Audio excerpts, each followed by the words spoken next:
Welcome to The Good Effect, where we explore the stories behind the most innovative and impactful nonprofits today. We're here with Frank Bedolla. Yep. Okay, Frank Bedolla. We're so happy to have you. Oh, thanks for having me. I think it's looking forward to answer any questions about the nonprofit world. Yeah. Well, we're excited to have you. Frank, you are the founder of Fathers and Families Coalition of Utah. Thank you. Yeah. Can you tell me a little bit about the nonprofit itself and what it is that you guys do? I've done some reading, and you do so much more than I originally even thought you do. Actually, so can you give me a quick explanation? If I go back to a little history of that, how it all evolved, if that's all right.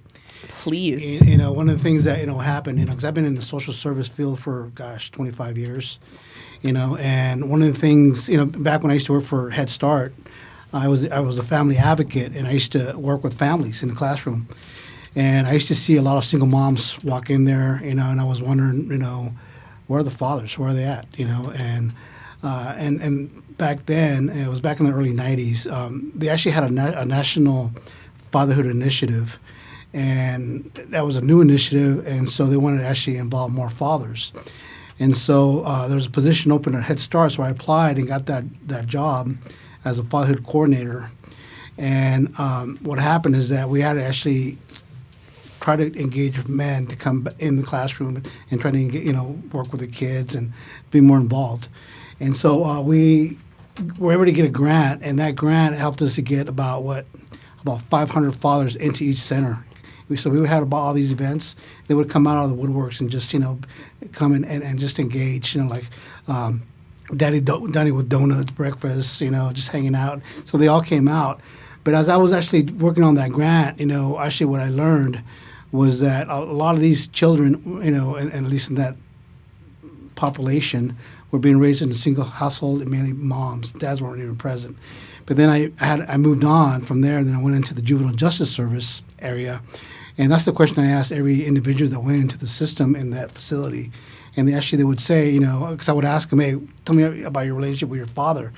And again, these kids were like 14 to 18, had no father in their lives at all. And then I went back to school, worked on my master's of public administration, and then I actually started doing my research on absent fatherhood. And I started to see a trend where, individuals in the system, prison, juvenile justice services, about 80 to 90% of these individuals were raised in a single household, no father present. And so that was my calling. I figured, hey, I got to do something about this and try to, create an organization where I could actually engage men to be more involved with their child, co-parenting, and just, benefit the whole family. And that's what happened back in 2010 when I just started that organization. Wow. So you've been 15 years y'all have been going? You've been open and running? And yeah, about that. Yeah. Wow. Yeah. And it wasn't easy, at all. I mean, there was 3 or 4 years that nobody wanted to fund us at all. Really? It was just all volunteer work. I think I was putting in 40 to 60 hours and just just waiting, for that to happen. But what happened is when I did my MPA, that really helped me better understand how to create a nonprofit. So that's actually what helped me understand how to put that together. Wow. Yeah. And you said that you might not do it again. Right. If you were to do it over again. Right. Is it just because it was a lot of work? Why is that? Where does that come from? You are your own cheerleader, in the nonprofit world, especially when you're starting. And what I found going through the whole process is that, at first, when you have an idea like that, you're in the the phase of grassroots, just the idea, volunteering your work, trying to sell the product, the idea. And then once you get one opportunity, like I did when I actually applied for a foundation for $2,000-$3,000, my thing is I got $3,000 here, that I can invest in a program, which I did. But then I could actually invest it on a grant writer to help me bring in more funding, and that's exactly what I did. Invested it on a grant writer. We got together. We actually narrowed down about 5 or 6 grants, and we actually were able to get about 3 of those, and that started the ball rolling, and stuff. So I was able to actually manage the funding to do that. That's so awesome. Yep. So you keep saying kind of we. Did you start with a team, or was it just you? I have many teams. Okay. I think in the life and the nonprofit world, it's mainly you. Your own cheerleader. Yeah. But you have individuals that want to help, but they don't know how to help. With limited resources, it's very difficult, to keep them on. especially volunteers, especially because if you look at somebody, you're going to pay them to do a certain job, they're going to do it. When it comes to somebody with volunteers, they have other commitments, and it's hard to actually get them on track. So, and that's been my experience. So I think I've gone through about 3 or 4 life cycles of the nonprofit organization as well. Okay. Are you still with anyone who kind of started out with you at the beginning? Or? I do. I have a couple. Okay. It's still on my board. I have one that's, he's been with me. He's retired. He's holding on, but I think it's going to be close to, moving on because he just can't, he has other commitments. I got one, he's an attorney that's been with me since the beginning when I had pretty much nothing. He's seen it grow. That's so awesome.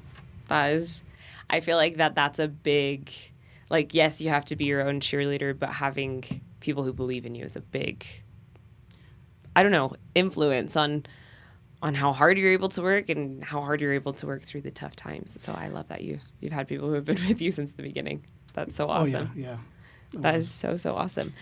So I love what it is that you guys do. I think it's amazing. I have some personal ties, I think, to your foundation a little bit. There was a couple years in kind of my teenage years where my father wasn't present in my home, and I, having come into adulthood and done a lot of personal work, have realized the impact that had on me and my siblings, him not being around during, those really vital adolescent years. And then I've also seen the impact as he's worked really hard to be in part of our lives again, and how big of a deal that is to us even as adults. I mean, I'm 24 and my dad left when I was 14, 15, and so I'm a completely different person, but it still impacts me today. So I was just curious. I've read a little bit of your story, and I think it's amazing. And if you're comfortable with it, I would love for you to share it a little bit. To kind of show why this was so important to you, why you think that men changing their lives and learning how to be fathers and be connected and to be a part of that family unit is so important, and why growing as, in their skills, not just parenting skills, but their all around skills. I know I saw that you guys have an entrepreneurship program, which is really cool, and that you work with even young teenagers who are kind of taking that path into manhood. Would you mind sharing a bit of your story and kind of...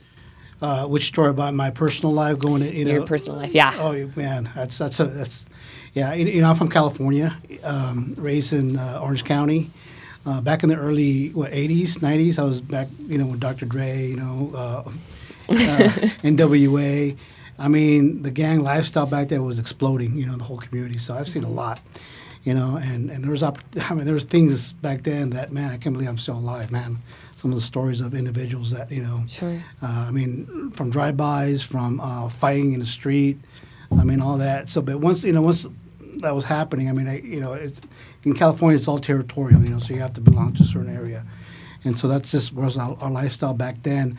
But, once I turned 18, 19, even some of my friends, hey, man, we got to do something, And I dropped out of high school, had nothing at all. I was just dishwasher working, just job to job. And a friend of mine told me about the Job Corps program. And so I figured, hey, why not? I'll just give it a shot. I got nothing to lose, So when I signed up for the Job Corps, I wanted to go to Colorado, but they said if you want to leave sooner, there's a spot in Utah if you want to go. Okay. And so I said, okay, cool. I'll head to Utah. So that's how you ended up here. I ended up here. Love it. Back in the early 90s, and then I was there for a year, got my machine shop set up, got my high school diploma in 8 months. Wow. And then I went back thinking that I could actually get a job and just be on my way. And it was a difficult thing for me to do out there, because I just, nobody would hire me. I just, I think for six months I was back in that lifestyle. So again, I was actually able to come back to the Job Corps program for the second time. But this time, from that experience, I stayed for, 2 years. And then I just going to college, in the program there. So I exhausted my 3 years in that program. They got me to Slick, and I just relocated here and just turned my life around, And then when I was there, actually I was trying to be a machinist still, And then they asked me to go out and speak in the community, just local schools and just about change your life around and stuff, So it was a great opportunity to do that. But then a friend of mine here, the Hispanic community, took me under their wing and pretty much offered me a job to be a mentor for kids. So and I've been doing that ever since. And how do you feel about that? Are you happy that you ended up there? Did you ever think you would be there kind of in your youth? Did you ever think you'd be a mentor? No, actually, I was just going to be like a machinist, move on, and I actually got a certificate that I never ever used. Really? Yeah. Okay. Yeah. So just it was. I think that was my calling. I felt it's like I could relate to these kids, and that's one thing about when I work with kids. They all mention that I'm for real. They know I'm not a faker. So and we have honest communications, and I think all the years that I think I worked with thousands of kids. So, wow. Yeah. That's so awesome. Yeah. And it's so funny. We always talk about how brutal teenagers can be. Like, they're just honest. And they do see through the fake facades. Yeah, they so do. Yeah. they need someone that is real. And I don't know, I think that makes a stronger connection to these kids who are trying to figure out the world. So I think that's so cool. Sorry, go ahead. Oh, no, I was just going to say it's great, especially now when you see these kids remember you as adults. Yeah. They approach me, like, hey, you. It's awesome. Is that rewarding for you when they is. come back and they're... Yeah, they do. It's like I made an impact, That's so great. awesome. Yep. And do you ever stay in contact with a lot of them, or? Yeah, some of them do. I come across them, on the streets or now with social media. They sometimes reach out to me. Sometimes they're, for advice or something, say hi. Yeah, I love that. Do you have any really impactful stories with these youth that you just will never forget, that you would be willing to share? Wow, there's so many of them. But a lot of regrets. I felt like I could have done more. Really? Yeah, Really? Yep. What all do you do with these youth? I know you said you're a mentor to them, so they come Yep. to you for advice and tips and stuff like that. Is there anything else? Do you do? I know, like I said, you have the entrepreneurship program. Mm-hmm. What kind of involvement do you have? My history of involvement with the kids, I've done substance abuse, gang intervention. Actually, I used to do a lot of stuff here in Salt Lake City area. Wow. Now I'm in the after-school programming. I develop programs, which is the Pathways to Manhood and Nurturing Fathers program, the Job Works program, which I created that one as well, is to help these kids. Because what I found in the last 25 years is that we always give these kids life skills, and it's always like basic stuff. These kids need to have a real life experience, actually get these kids some jobs, Okay. Give them actually the employment skills that they need to be employable. Real ways to become a man, what that looks like as well, especially because they don't have no role models. So we were able to create Sure. programs like that as well with these kids. And actually, there was one actually just about a year or two ago when we did Pathways to Manhood at a youth correction facility. This kid was, 16, tattoos all over his face, an attitude, and once he went through our program, and that's one thing about our program, our manhood, they come with a negative attitude. They feel like they don't need to change. But once we start talking about values, of history, of your father, the way you were raised, of the absent father, and their guards are still up. But once we start talking about the man box, living outside the man box, they start opening up a little bit more. And once we went through that 4-week session, I remember walking into a classroom, because we had it in the classroom, and the teacher would say, "Hey, what are you doing to this kid, man? He always has an attitude. He's always mean to me, but after he's taken your class, he's been more respectful." Right. And so it's like, oh, that's cool. Good to hear. Wow. So he's now understanding about, the individual's the manhood that he wants to be is to be more respectful rather than being toxic. So it was a long time sessions, a lot of work, but we were able to get this kid to see that. And actually, when we were done with that group, we actually met with the directors and we talked about the whole process. And he actually shared with me that, he ended up coming back in the system. But one thing that the mom talked to him about is, I don't know what you did to my son, but he's a lot respectful towards me now. So it's pretty cool. That is so cool. I love that. And it's crazy how in what you said, 4 weeks, Yep. how fast that can change with the right tools and yeah. resources. That's amazing. You mentioned the man box. What is that? It's a man box. All men live in a man box, okay? Okay. And the concept, the way I actually present it, is that when you see an individual, a small kid, boy, falls on a bike or a skateboard, what do we tell him? You're okay? We Get back usually up. we tell them, hey, toughen up, don't cry. Yeah. And then by then they get the message that emotions should be bottled in, they're boxed in. You can't share that at all. And so they grow up believing that, and they can't share emotions because it's weak. And so that's one thing we talk about, living outside the boxes by emotions being normal. If you're angry, they're normal, but it start hurting people, it starts to impact you. Okay, even if you cry, sad, even though people think it's weak, it's not. They're normal emotions. So we go through that whole process with them, and so they start opening up as well. So you try to teach them about living outside that box. I love that. Yeah.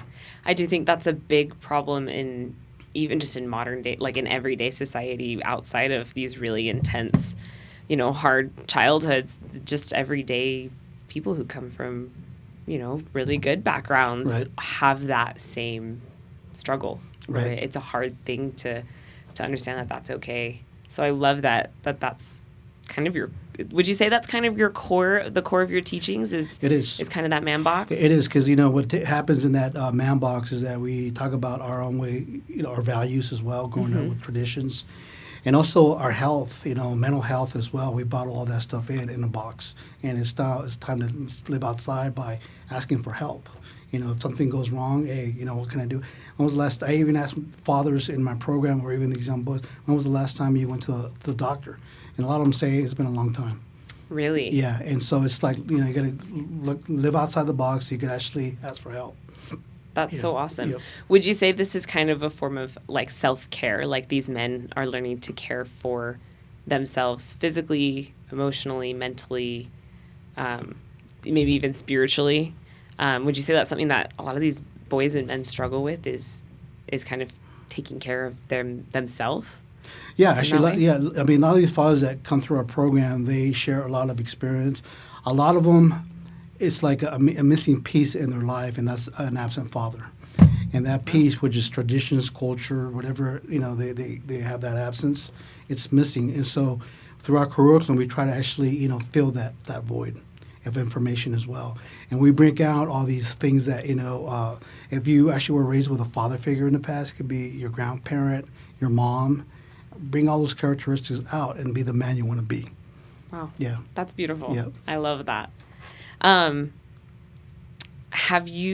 just so curious about like the father's side of it. Have you seen families reunited a little bit, or fathers who maybe weren't super connected to their children? Have you seen them kind of turn their life around and come back and be a part of their children's lives? Have you seen a lot of that? Absolutely. Yep, I have. Actually, it's a beautiful thing, I think, I love that. I had many similar stories about, they broke up, they're not going to work it out, so they take my program because, they want to show that they are going to be good parents.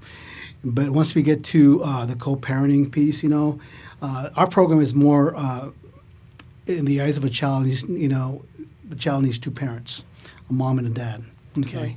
And so definitely we talk about those traits, how that is as well. One thing we always talk about with the fathers is that making sure that when you're with your child, you do not talk about the mom, because that's still half of them as well. Of course. So it's really important to actually think about that. And the other thing is being able to work as a team as well. You're going to raise a child, you got to work with the other person. Of course. And we actually talk about that, and they do address things that, hey man, you know what, she's difficult to talk to. And I go, well, you got to continue to try, And the way I approach them, I tell them it's like, pushing, but they're going to push buttons, okay, and they're going to try to get a reaction from you, okay. The part that you have is don't react. Just say, you know what, I'll talk to you later, move on. After they've done it a few times, they start working things out for some reason. I had this one father from Texas moved out here, and they're trying to reunify with a child. And after going through and that program is 13 weeks. So we go through a whole. It's because we go through trauma. It's a really a long process. I love that. And then the ex started to see a lot of changes in him as well, and they started to talk a lot more. And apparently at the end of the program, he wrote actually a letter, and because at the end they write, the father I want to be, and it's a statement about how they're going to be as a parent for their child and how they work as a team. And I think a couple weeks after that, he texted me that they're now going to talk about going to counseling and work things out. Wow. And so that was powerful to see that. And that's common with some of these fathers that actually come in our program. They start to work as a team, because we go back always, even though it's a fatherhood program, but it's more of a child's looking up to you as a father, as a role model. I love that. Yeah. You're making me a little emotional. Sorry. That makes me so happy to hear. I know that that's not easy for anyone involved. My husband and I have a lot of connections, I guess, a lot of deep feelings, and trauma can be kind of a trigger word, but it is, there is trauma. We are both children of divorces at a young age. We have family members that have gone through it, and everybody handles it differently. And I feel like as a child, you just don't understand. Like it's so hard to wrap your head around what is happening, what's going on. And I know I personally struggled a long time feeling like it was my fault. Like it was, why it was because of me, and right. Which is typically never the case. So it's amazing to hear that, when you are a child in general, but also a child of a divorced marriage, you kind of grow up and I feel like you either get really angry. I know I did for a really long time, was really angry. Or you kind of get to the point where you realize your parents were people too. And I think that's been a big impact in my life, was where I've looked at my father, for example, and I realized that as a teenager, he was just my dad and nothing else, and I had high expectations, and he was supposed to be dad of the year every year, and he failed me so many times, XYZ, the drama. Right. And as an adult, I've been able to look at it and realize, my dad is just a person. He feels things the same way that I feel things, and we react differently, but he needed to process it the way that he needed to process it. And I feel so honored and blessed that my dad has chosen to come back and try to be a father and be close to me and my siblings and our children. And it's not as common as I think I would hope it is. And so I love that you do get to see reunited families, and that these fathers get a second chance at being fathers, and they don't have to feel guilty for it for the rest of their lives. I know my dad has some guilt, and it, I'm 24. I don't need a dad anymore. But I love having one, and I wouldn't want him to feel bad for that for the rest of his life. And so I think it's amazing that you're not only reuniting families, but you're also empowering these men to love themselves and be proud of themselves and put in the hard work and see the results. I think that's so amazing. That is really cool.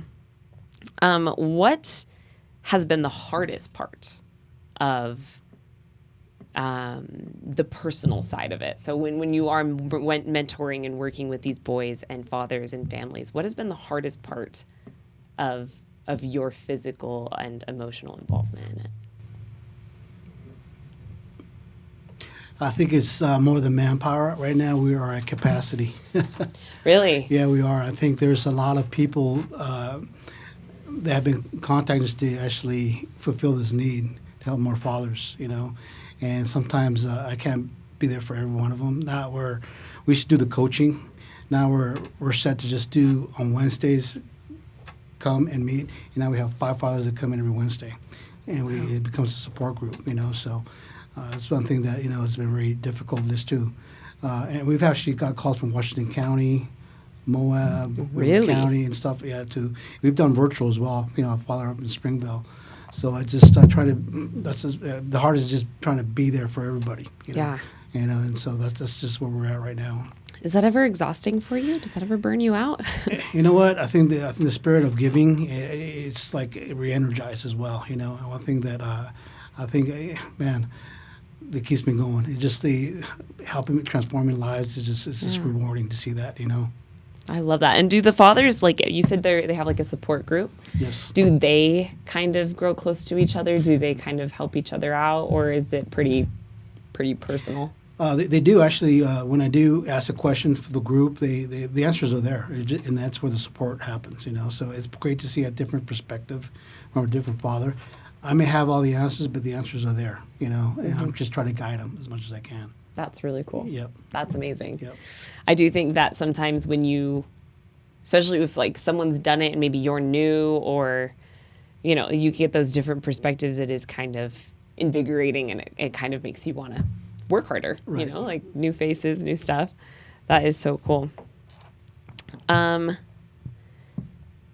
So when it comes to more of the technical side of your nonprofit,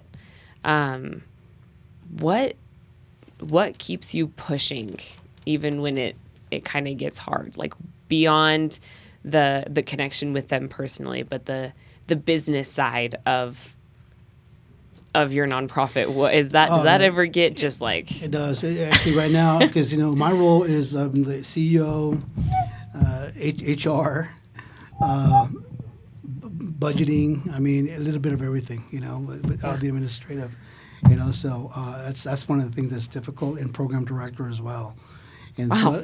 So it's a lot of jobs. It is, so but as long as you have a good system, a good staff, it really, really helps, and so and that's one thing, that we're still an organization that's small, but we serve with the youth about 400 kids a year, and about 40 to 50 dads a year as well. So, and just having that structure in place so that we can continue to do that, and that's very, very difficult right now to do, especially when there's like limited funding. We just got to be creative and just do the best that we can with what we have. Do you get a lot of donations and grants and stuff like that? We do. We have foundations that actually donate on a yearly basis, that we have a timeline where we actually apply.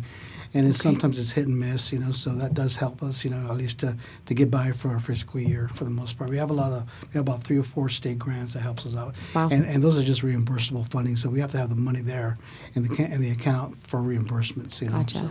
Gotcha. Do you ever do like events or stuff like that where people can come and get to know you guys? And that's one thing that we struggle with, because we're just focused more on program development, program direct services. That's all we've been focusing on, and I just don't have the manpower to actually find anybody to do it. Gotcha. Yeah.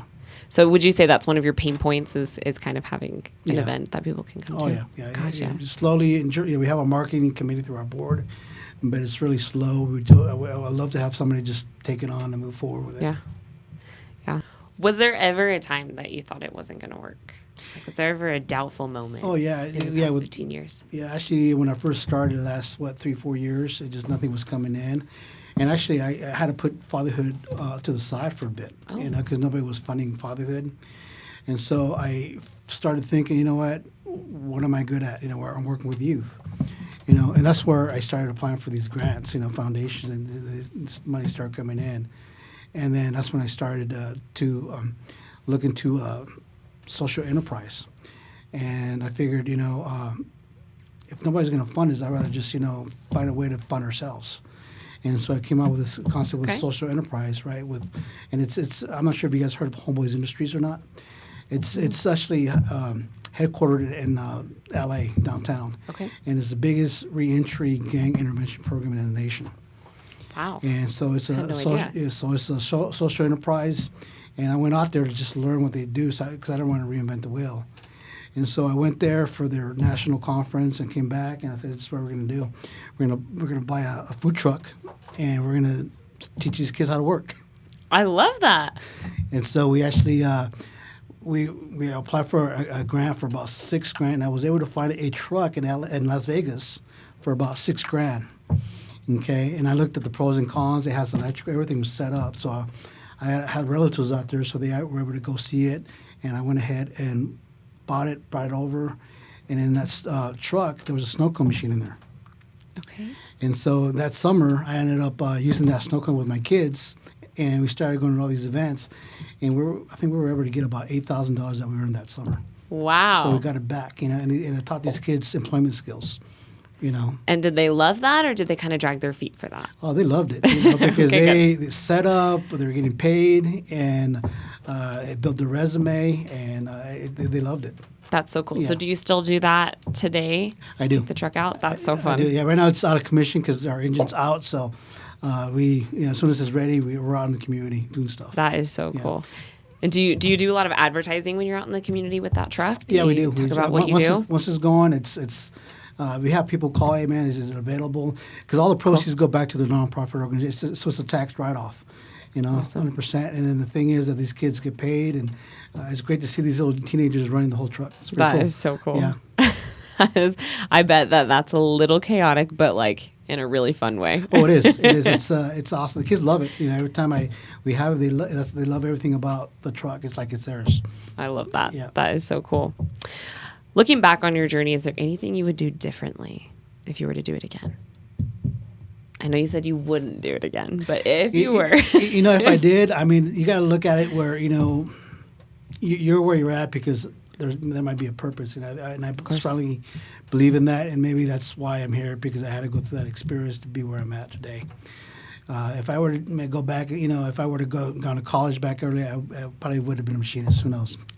Really? Yeah. This would have been nothing that I would have been doing. Really? Yeah. So you would say probably not. Do you kind of like where you've ended up and where you've landed? Are you happy with it? I am. I'm happy. I have a great family. I am helping the community. I think I made a difference to a lot of people, and I think I'm making an impact. I love that. Yeah.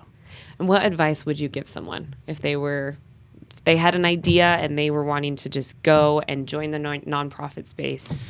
Actually, I speak at the West Side.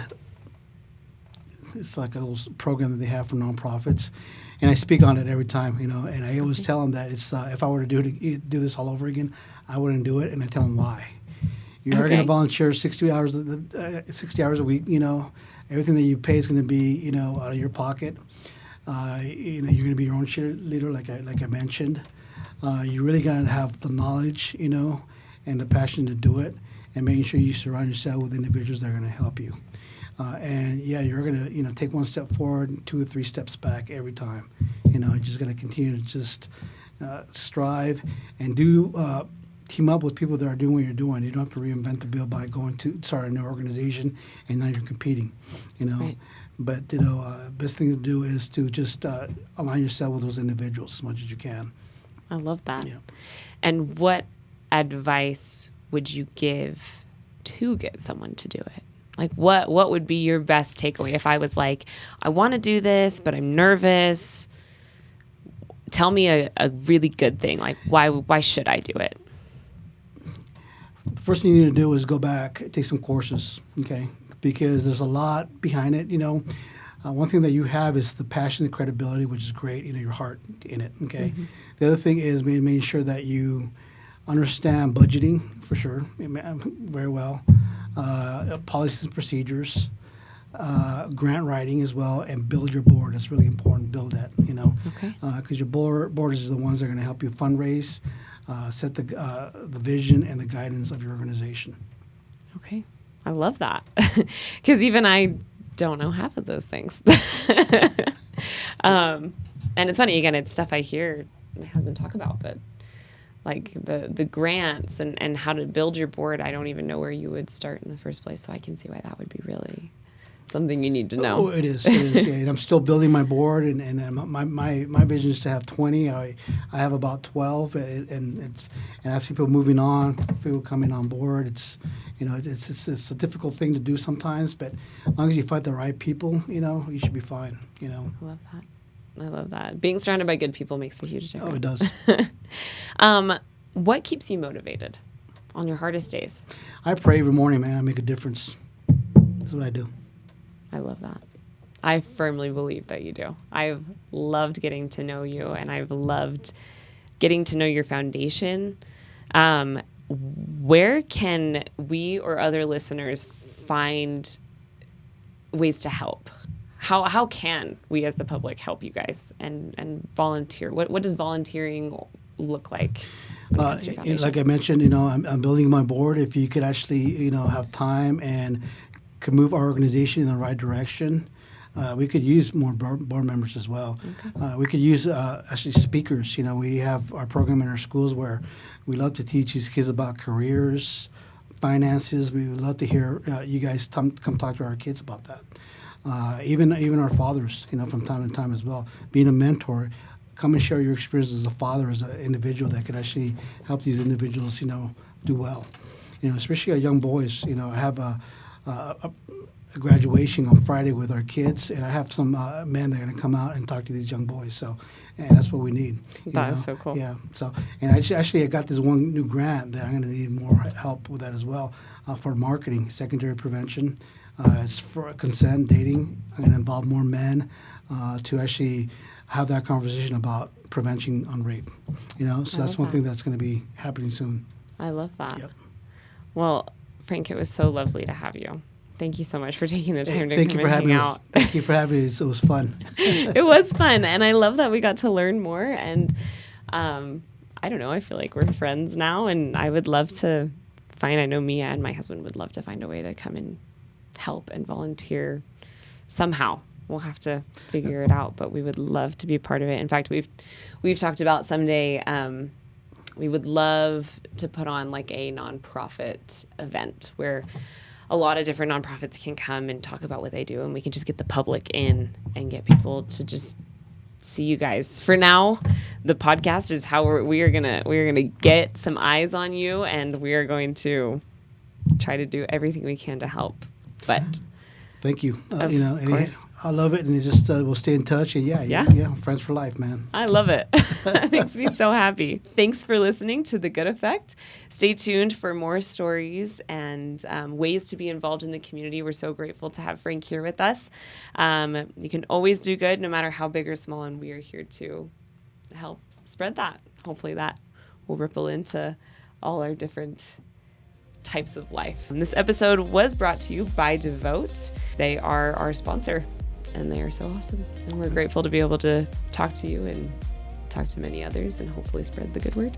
Thank you. Thank you. Yeah, great.